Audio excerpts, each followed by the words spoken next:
À l'Assemblée nationale, le rideau sont tombés ce dimanche 15 décembre sur la session ordinaire de septembre 2024. Conformément à l'article 117 de la Constitution, les députés nationaux s'en vont en vacances parlementaires après avoir traité et vidé toutes les matières retenues lors de cette session qui vient de s'achever. Dans son discours, le président de l'Assemblée nationale, le professeur Vital Kamerhe, a félicité les élus nationaux pour le travail exécuté avec sérieux, assiduité et abnégation durant cette session qui, a-t-il dit, s'achève avec une production législative tant qualitative que quantitative de textes de loi et du contrôle parlementaire. C'est ici le lieu pour moi de remercier et féliciter tous les honorables collègues députés nationaux qui ont donné le meilleur d'eux-mêmes afin que nous puissions répondre aux attentes de la population conformément aux attributions nous reconnues par l'article 100 de la Constitution, à savoir voter les lois, contrôler les gouvernements, les entreprises, les établissements et services publics, mais également représenter la population,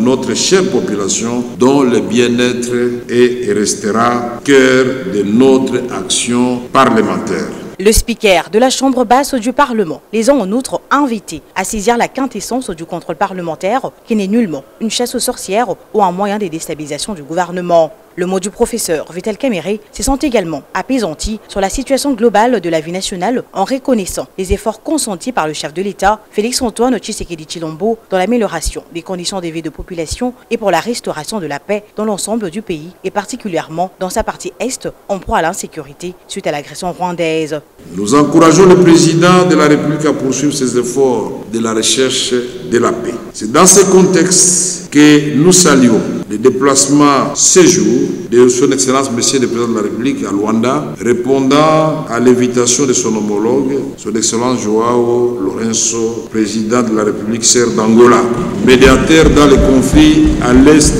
de notre pays.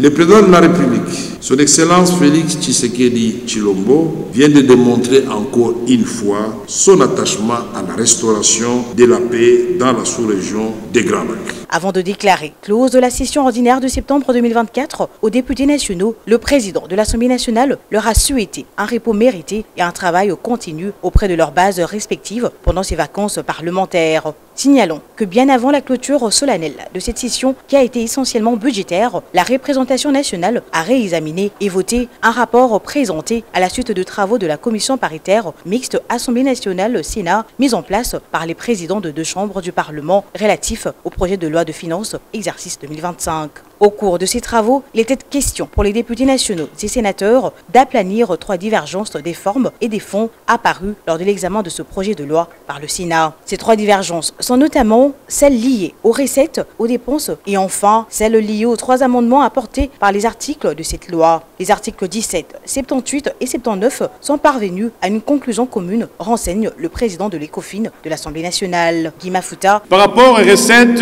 le Sénat a eu à dégager des recettes additionnelles qui en réalité font porter notre projet de budget de loi de finances de 51 000 milliards 133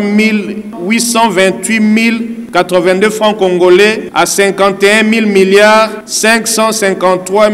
541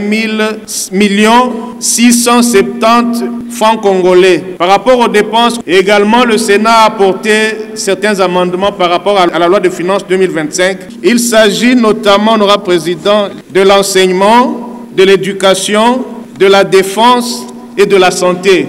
Par rapport au troisième point de divergence, c'est l'article 78. Vous vous souviendrez que nous avions fixé le taux de quotité des dividendes au profit de l'État pour les entreprises minières à 50, mais eux ont pensé qu'il fallait réduire à 25. Cet amendement a été accepté à la seule condition que cette différence de 25% soit engagée pour leur plan de redressement. Ravi de cette issue heureuse qui apporte à la loi de finances 2025 un budget revu à la hausse pour la seconde fois, tout en parvenant à l'aplanissement de divergences, le speaker de la Chambre basse du Parlement, le professeur Vital Kamerhe, a loué le travail de qualité abattu par la commission mixte paritaire et les résultats qui en découlent. Sans débat, les élus du peuple ont déclaré récevable ce rapport ainsi que ses conclusions. Par la même occasion, la loi de finances et son exposé de motifs tel qu'harmonisé par la commission mixte paritaire, Assemblée nationale, Sénat, a été déclaré également récevable et adopté. Après avoir procédé au vote nominatif de ce texte de loi, il ressort que 411 députés nationaux ont voté pour, 0 contre et 0 abstention.